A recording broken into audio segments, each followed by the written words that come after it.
Centre of মাসটাকে নির্ণয় করব। ধরো আমি যদি এরকম বলি যে এখানে একটা M1 ভরের বস্তু আছে, এখানে একটা M2 ভরের বস্তু আছে, এখানে একটা M3 ভরের বস্তু আছে। এইবার এই M1, M2, M3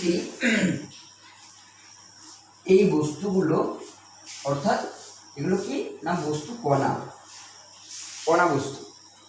তাহলে এদের একটা কি নিতে হবে, ফার্স্ট অফ অল একটা অরিজিন নিতে হবে। তাহলে আমি ধরে নিলাম যে ও হচ্ছে একটা অরিজিন, যেটা আমরা মূল বিন্দু বলি বাংলাতে। তাহলে অরিজিন নিলাম। এইবার এই অরিজিন সাপেক্ষে, এই অরিজিনটা সাপেক্ষে আমি কি করলাম না M1 বস্তুর দূরত্ব নিলাম R1, এখানে পজিশন। তাহলে আমি পজিশনটাকে ভেক্টর দিয়ে লিখতে পারি, যেটা হচ্ছে পজিশন ভেক্টর R1। সেরকম M2 ভরের পজিশন ভেক্টর হচ্ছে R2, সেরকম M3 ভরের পজিশন ভেক্টর হচ্ছে R3। তাহলে এরকম একটা যদি বিস্তৃত বস্তু নিই, ধরো এরকম একটা বড় বস্তু নিলাম। তো বড় বস্তু নিলে কি হবে, বড় বস্তু নিলেও আমি সেরকম সবাইকে পয়েন্ট পয়েন্ট পয়েন্ট পয়েন্ট অর্থাৎ পয়েন্ট মাস হিসেবে ধরে যদি আমরা সেগুলোকে একসাথে যদি একটা জয়েন্ট করি তাহলে একটা বিস্তৃত বস্তু পাবো। তাহলে আমি এখানে তিনটে নিয়ে আমরা দেখছি। দেখো এখান থেকে এই যে এখানে মাস আর এটা পজিশন ভেক্টর R1, M2 মাস পজিশন ভেক্টর R2, M3 মাস পজিশন ভেক্টর হচ্ছে R3। এখন যদি আমরা এই যে পয়েন্টটা, এই পয়েন্টটা আর এই যে দূরত্বটা, এই দূরত্বটার কথা যদি আমরা বলি, তাহলে সেক্ষেত্রে আমরা কি বলতে পারবো যে যদি আমরা ধরো অনেকগুলো আমি কলম কিনেছি। এবার ধরো তোমাকে বলা হলো যে 5টা কলমের দাম 2 টাকা করে, 7টা কলমের দাম 4 টাকা করে।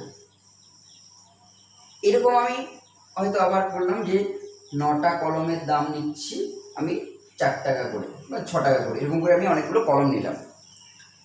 এবার যদি তাহলে বলা হয় যে তাদের গড় দাম কত, তাহলে আমরা কি করি না 5টা কলমের দাম 2 টাকা করে, তাহলে এর জন্য হলো 10 টাকা, এর জন্য হলো 28 টাকা, এর জন্য হলো 54 টাকা। আমরা কি করলাম না যতগুলো সংখ্যা ইনটু দাম। এইবার তাদের যদি গড় করি তাহলে কি করি, তাহলে এখানে মোট দাম ডিভাইডেড বাই মোট কলম সংখ্যা করি।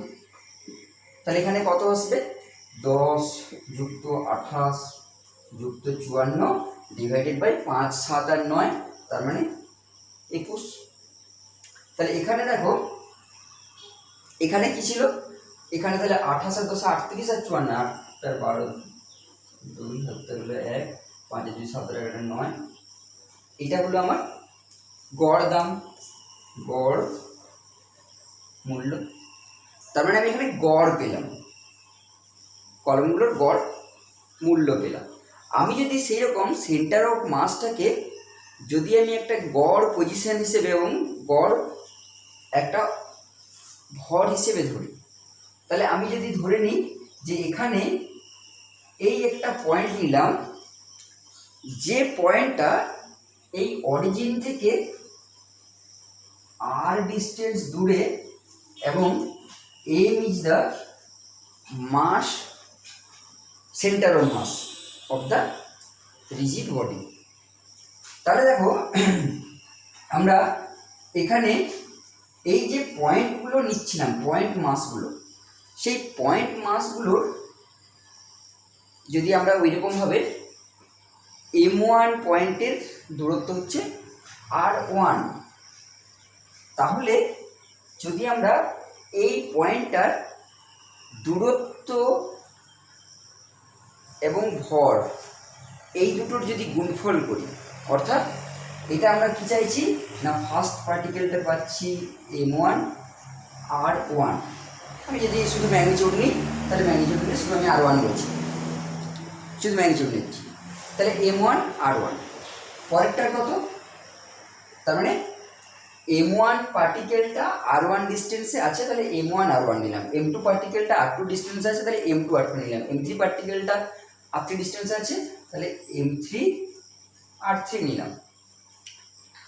এইবার যদি এগুলো সবগুলোর সাম করি, এরকম আরও ডট ডট ডট আমি অনেক সংখ্যক নিতে পারি। আমি যদি এরকম করে নিয়ে নিই যে m n আর n, তাহলে এদের যদি একসাথে সবাইকে যোগ করি তাহলে কি পাবো, m1 r1 plus m2 r2 plus m3 r3 plus dot dot dot mn rn পেলাম। এইবার এগুলো কি মাস ইন্টু তাদের মধ্যে যে দূরত্ব, সেই দূরত্বটার গুণফলগুলোকে আমি একসাথে যোগ করলাম। এবারে আমি চাইছি কি, আমি চাইছি গড় করতে। তাহলে কি করব, তাহলে এবার যদি আমি এদের কতগুলো সংখ্যক আছে, এখানে ওই যে বলেছিলাম 5টা কলমের দাম 2 টাকা করে, তাহলে 5 × 2, সেখানে এরকম m1 r1 m2 r2 m3 r3 এরকম করে আছে। এখন যদি আমি এবার ভরগুলোকে নিই m1 plus m2 plus m3 plus dot dot dot mn সংখ্যক আছে। এখন দেখো এইটাকে যদি আমি একটু সংক্ষিপ্ত আকারে লিখি, তাহলে আমরা এটাকে কি লিখতে পারি সংক্ষিপ্ত আকারে লিখলে, সামেশন, যে সিগমা বা সামেশন চিহ্ন দিলাম, মানে যোগ সবগুলো আমরা যদি এরকম করে লিখি mi/ri divided by mi, where I equals to 1 to n। দেখো mi/ri ডিভাইডেড বাই mi, এইটা যদি আমরা এটাকে যদি ইকুইভ্যালেন্ট করি, কার ইকুইভ্যালেন্ট না, এটা যদি একটা পয়েন্টে যদি নিয়ে আসি তাহলে এর সাথে mr ইকুইভ্যালেন্ট সমমানের। তাহলে সমমানের যদি হয় তাহলে আমার কি হলো বিষয়টা না, m × r equals to summation of mi/ri by mi। এটা কি না, এটা ছিল মাস ইন্টু, এটা কোন মাসটা, সেন্টার অফ মাসটা, centre of mass into origin থেকে তার যে ডিস্টেন্সটা, সেটা ইকুয়ালস টু সমস্ত মাসগুলোর এবং দূরত্বগুলোর যে গড়, সেই গড়টার সাথে সমান হলো। এখন যদি আমরা যদি দুটো বস্তু নিলাম, আমরা দুটো পয়েন্ট নিয়ে সেই দুটো পয়েন্টের যদি আমরা সেন্টার অফ মাসকে যদি আমরা নির্ণয় করতে চাই, তাহলে কীরকমভাবে দাঁড়াবে, ধরো এখানে একটা পয়েন্ট নিয়েছি, যে পয়েন্টটা অরিজিন থেকে আমার x1 ডিস্টেন্সে, মানে এই লাইনটা থেকে অরিজিন, মানে আমি লাইনটাকে যদি ধরি তাহলে লাইনটা থেকে x1 দূরে রয়েছে। আর একটা রয়েছে এখানে, ধরো এটা m1 ভর রয়েছে, এটা m2 ভর রয়েছে, তাহলে এখানে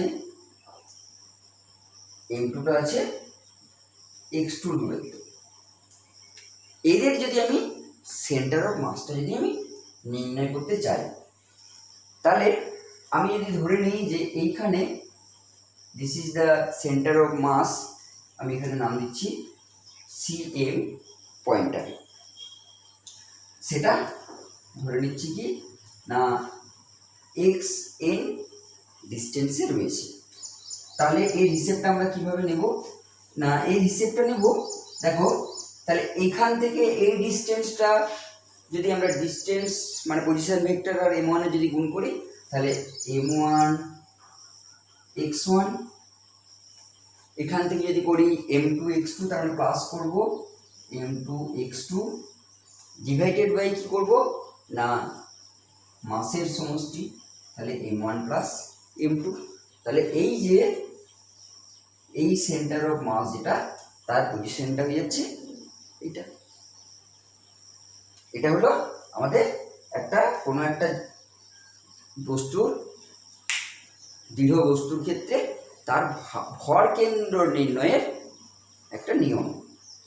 এখন এই ভর কেন্দ্র, তাহলে কি কি আমরা ধারণা পেলাম ভর কেন্দ্র থেকে? যেগুলো আমরা জানলাম যে যদি ভর কেন্দ্রকে আমরা নিই, তাহলে ভর কেন্দ্র হচ্ছে একটাই পয়েন্ট, এটা অন্য সেকেন্ড কোনো পয়েন্ট থাকবে না, যে পয়েন্টের উপরে আমি একটা ফোর্স অ্যাপ্লাই করলে সে সমস্ত বস্তুর উপরে ওই ফোর্সটা অ্যাপ্লাই করাও যা, আর ওই পয়েন্টটাতে ফোর্সটা অ্যাপ্লাই করাও তাই ঘটনা। এবং সেই পয়েন্টের উপরে যদি আমি ফোর্স অ্যাপ্লাই করি, আমরা যে ডিরেকশনে ফোর্সটা অ্যাপ্লাই করব সেটা হবে ওয়ান ডাইমেনশনাল মোশন, একটা নির্দিষ্ট দিকে, সেখানে কোনো রোটেশন বা সার্কুলার মোশন আসবে না। দ্বিতীয়ত কি দেখলাম, যে সেন্টার অফ মাসের যদি আমরা পজিশনটা নিই, এইটা 8টা এখানে আর হিসেবে ছিল, 8টা হচ্ছে সেন্টার অফ মাসের যে পজিশনটা, সেটা হচ্ছে sigma MI RI divided by summation of MI. এটা হলো আমার পজিশনটা।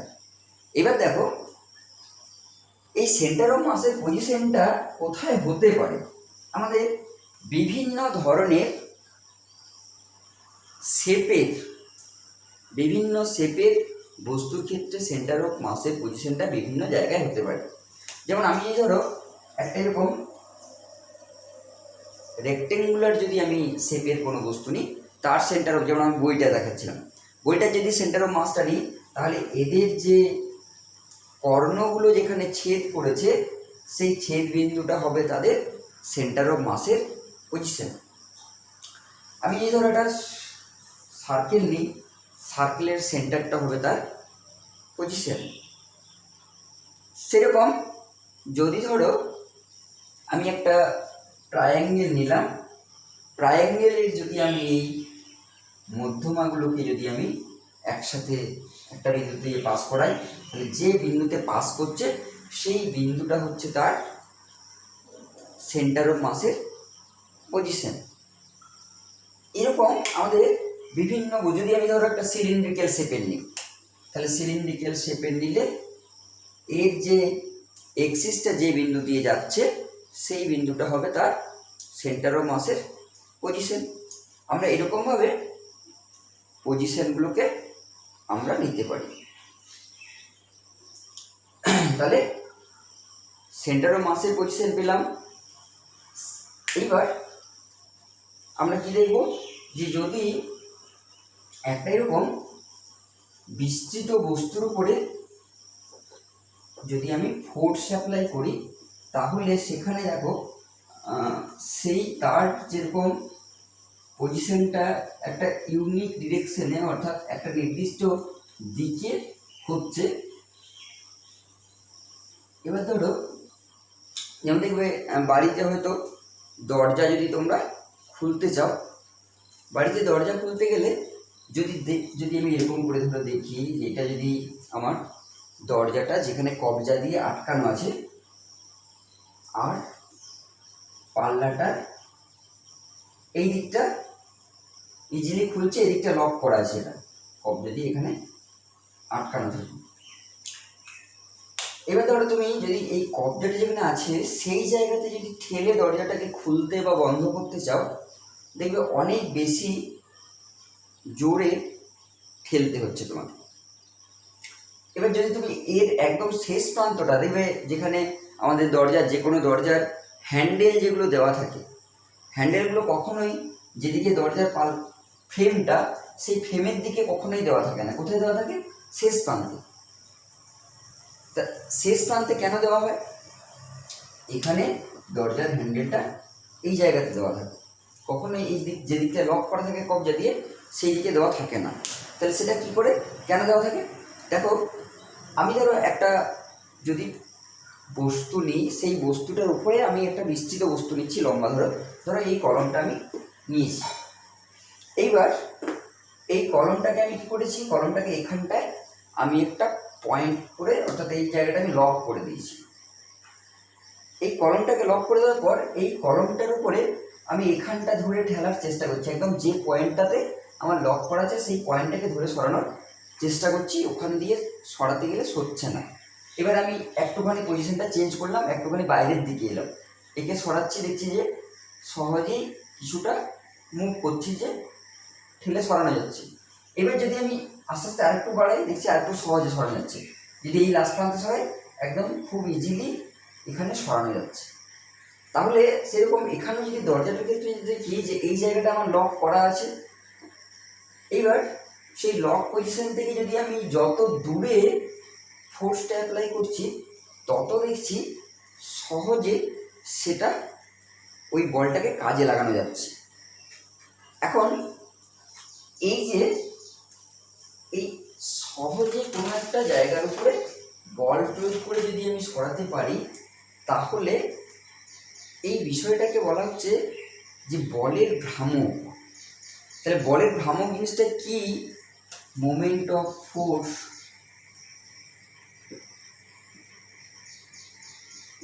বলের ভ্রামক কি, এবং বলের ভ্রামক যে বিষয়টা, সেই বিষয়টা কোন কোন রাশির উপরে নির্ভর করে, এগুলো যদি আমরা জানতে চাই।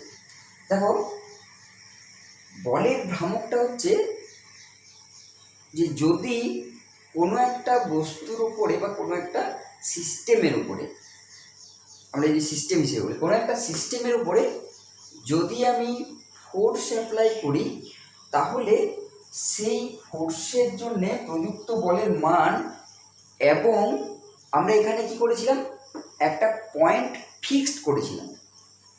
এই যে ফিক্সড পয়েন্টটা, এই ফিক্সড পয়েন্টটাকে আমরা কি বলছি, ওই ফিক্সড পয়েন্টটাকে বলছি যে ঘূর্ণন বিন্দু।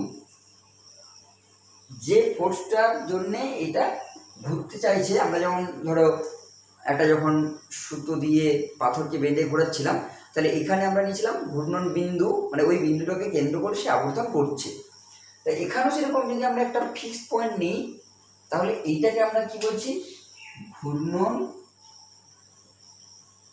বিন্দু। এবার যদি আমি এই বিন্দুগুলোকে অনেকটা বিস্তৃত পর্যন্ত নিই, তাহলে তখন সেটাকে আমরা কি বলি, ঘূর্ণন কক্ষ। আমি ধরো একটা স্টিক নিলাম, লম্বা স্টিক নিলাম, কলমটা দিয়ে ধরো আমি যদি এইখানে একটা পয়েন্টে ফিক্স করলাম, তাহলে এটা পয়েন্ট হিসেবে আমি বলছি যে ঘূর্ণন বিন্দু। এবার যদি ধরো আমি একটা বিস্তৃত বস্তু নিলাম, সেই বিস্তৃত বস্তুটাকে আমি এরকম করে আটকেছি, তাহলে ঘূর্ণন অক্ষ নিচ্ছি তখন। তাহলে মূল কথা হচ্ছে যে আমার এখানে একটা বল প্রয়োগ করছি, এবং সেই বলটা কি একটা বিন্দুতে যে ফিক্সড আছে, আটকানো আছে, সেই আটকানো সিস্টেমটার উপরে একটা বল, আমি পুরো সিস্টেমটার উপরে আমি বলটা প্রয়োগ করছি। তাহলে দেখো সেটা কি হচ্ছে না, এই যে এই দুটো কোন কোন বিষয়ের উপর নির্ভর করছে। প্রথম কথা হচ্ছে যে আমি কতটা ফোর্স অ্যাপ্লাই করছি সেটার উপরে দেখো নির্ভর করছে। আমি ধরো এই কলমটা যেটা দেখাচ্ছিলাম, যে কলমটাকে এরকম করে ফিক্সড করেছি, এবার ধরো আমি খুব আস্তে করে ঠেললাম, কোনো নড়াচড়া হলো না। এবার আমি তার থেকে একটু বেশি জোরে ঠেললাম, তখন দেখলাম নড়লো। তার মানে প্রথম কথা হচ্ছে যে প্রযুক্ত বলের, এক নম্বর হচ্ছে প্রযুক্ত বলের মান, যেটাকে আমরা বলছি এফ। দ্বিতীয়ত হচ্ছে যে এই যে ফিক্স পয়েন্ট যেটা আমরা করেছিলাম, অর্থাৎ ঘূর্ণন বিন্দু যেটা, সেই ঘূর্ণন বিন্দু থেকে, এটা যদি আমার ঘূর্ণন বিন্দু হয়, ঘূর্ণন বিন্দু থেকে এই যে ক্রিয়াশীল যে বলটা, অর্থাৎ যে বলটা তুমি, যে ফোর্সটা তুমি অ্যাপ্লাই করছো, সেই প্রযুক্ত বলের লম্ব দূরত্ব ঘূর্ণাক্ষ থেকে, অর্থাৎ এটা যদি ঘূর্ণাক্ষ হয়, এখানে তুমি যদি ফোর্স অ্যাপ্লাই করো, তাহলে এই ঘূর্ণাক্ষ থেকে এটা যদি তোমার পজিশন হয়, তাহলে এটা হচ্ছে যে ডিস্টেন্সটা আর। তার মানে 2 নম্বর হচ্ছে ঘূর্ণন বিন্দু বা অক্ষ থেকে প্রযুক্ত বলের বা ক্রিয়াশীল বলের লম্ব দূরত্ব। এই লম্ব দূরত্ব, এই কথাটা খুব ভাইটাল জিনিস। এটা যদি আমরা আর বলি, তাহলে এর মোমেন্ট অফ ফোর্সটা কি, না, মোমেন্ট অফ ফোর্স সেটা যদি আমি জি দিয়ে লিখি তাহলে জি ইকুয়ালস টু এ ইন্টু আর। আমরা যদি এবার ভেক্টরিক্যাল লিখি, দেখো ফোর্সটাও একটা ভেক্টর আর আরটাও একটা ভেক্টর, যদি আমরা ভেক্টরিক্যাল লিখি তাহলে এখানে জি ইকুয়ালস টু লিখব আর ক্রস এফ। আমরা কেন আর ক্রস এফ লিখছি একটু পরে বলছি।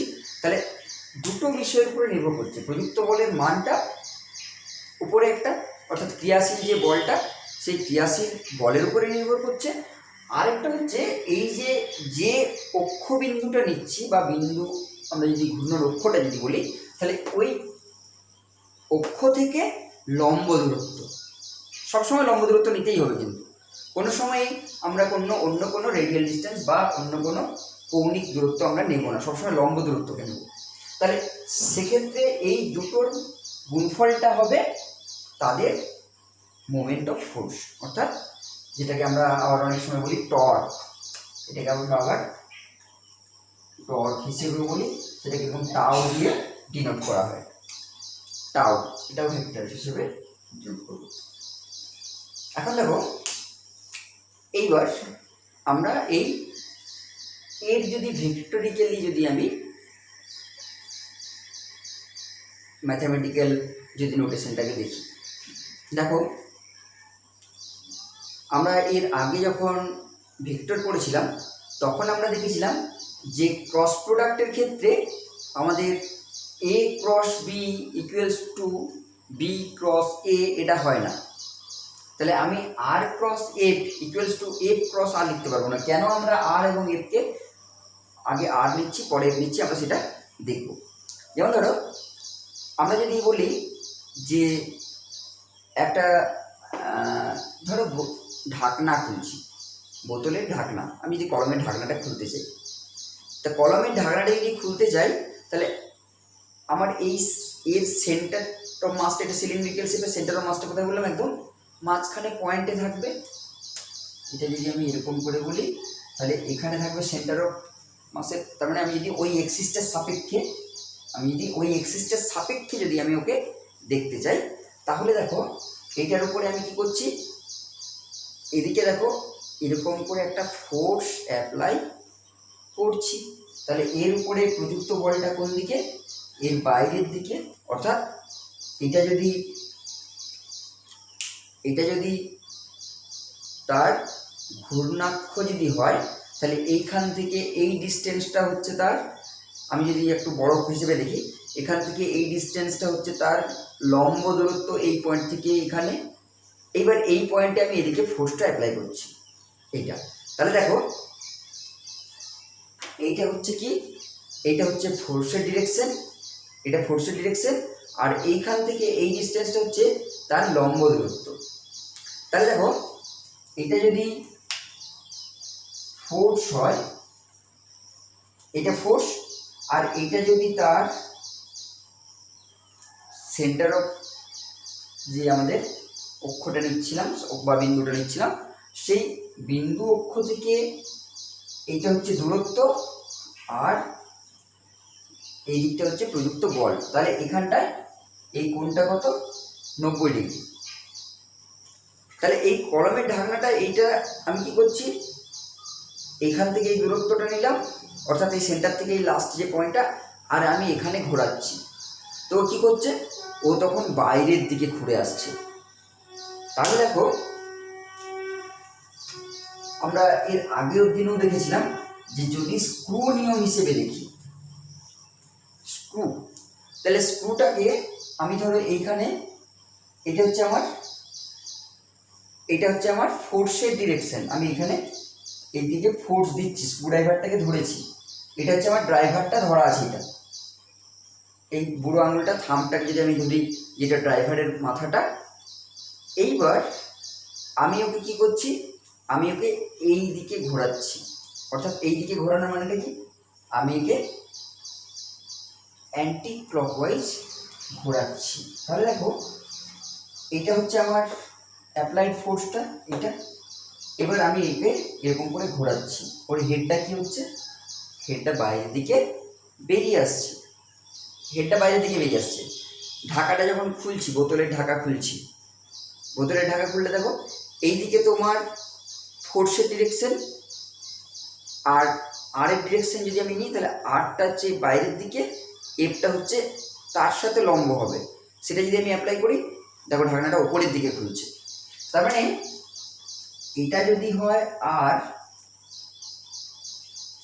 এটা যদি হয় এফ, তাহলে দেখো আর প্রযুক্ত বল এফ, তাহলে কি হবে এই ডিরেকশনটা কি হবে লম্ব হবে। তাহলে এখানে আর ক্রস এফ এটা যদি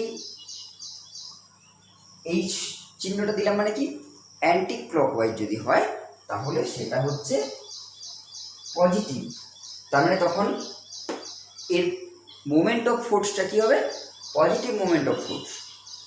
এবার যদি আমি এখানে নিই এফ ক্রস আর বা আর ক্রস এফটা যদি আমি উল্টো দিকে ঘোরাই, ধরো এইটা হচ্ছে আর এর পজিশন, আমি ধরো বোতলের ঢাকাটাকে বন্ধ করছি, তাহলে ওই ডিরেকশনটা আর এর যে ডিরেকশনটা দেখো সেম আছে, কারণ ওটা ওইখান থেকে ওই ডিস্টেন্সটা লম্ব দূরত্ব যেটা সেইটা, কিন্তু ফোর্সটা আমি উল্টো দিকে দিচ্ছি। তাহলে ফোর্সটাকে আমি এখন কী করে দিচ্ছি, ফোর্সটাকে আমি এই ডিরেকশানে নিচ্ছি। এটা যদি আর হয়, এখানে এটা ছিল আর, ফোর্সটা দেখো এটা তখন ছিল এই ডিরেকশানে, এখন দেখো ফোর্সটাকে আমি এই ডিরেকশানে নিচ্ছি। তাহলে কি হবে, তাহলে এ এই ভেতরের দিকে টাইট হচ্ছে মানে নিচের দিকে নামছে, তার মানে এটা তখন কি হয়ে যাচ্ছে, তখন সেটা হয়ে যাচ্ছে নেগেটিভ। তার মানে তুমি যদি এই দুটো যদি এরকম করে দেখো যে এটা আর এটা হচ্ছে এফ, তাহলে আর এফ এর যে একসাথে যদি ডিরেকশনটাকে এই দুটো ক্রস যদি করি তাহলে তখন এটা কি পেয়ে যাচ্ছি আর ক্রস এফ, এটা পেয়ে যাব নেগেটিভ যদি এটাকে আমি ক্লকওয়াইজ করে। তাহলে সেরকম স্ক্রু যখন ধরো এরকম করে যদি এইটা তোমার যদি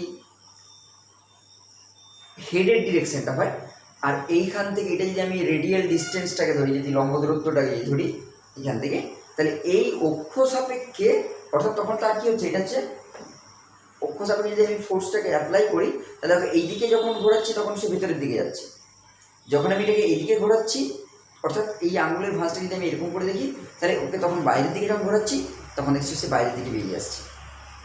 তার মানে এটা অ্যান্টি ক্লকওয়াইজ হলে পজিটিভ ডিরেকশন, ক্লকওয়াইজ হলে নেগেটিভ ডিরেকশন। মোটামুটি আমাদের এটা হলো আমাদের মোমেন্ট অফ ফোর্সের একটা ধারণা। এরপর মোমেন্ট অফ ফোর্সের আমাদের বিভিন্ন ধরনের অ্যাপ্লিকেশন রয়েছে। আমরা এর পরের দিনে এই মোমেন্ট অফ ফোর্সটার জায়গাটা আমরা আরেকবার একটুখানি যদি কারো কিছু সমস্যা হয় রিপিট করব জায়গাটাকে, তারপরে আমাদের কিভাবে বিভিন্ন পজিশনে মোমেন্ট অফ ফোর্স আমরা সেখানে নির্ণয় করব সেইটার আমরা দুটো একটা জায়গা বেসিক জিনিস সেগুলো আমরা একটু শিখে নেব, তারপরে আমরা নেক্সট জায়গাতে যাব। হ্যাঁ, তো আজকে এই যে জায়গাগুলো আমরা পড়লাম এখানে কারো কিছু সমস্যা আছে কি, কোনো জায়গায় বুঝতে পারোনি বা বুঝতে অসুবিধা হয়েছে কোনো কিছু আছে? হ্যাঁ,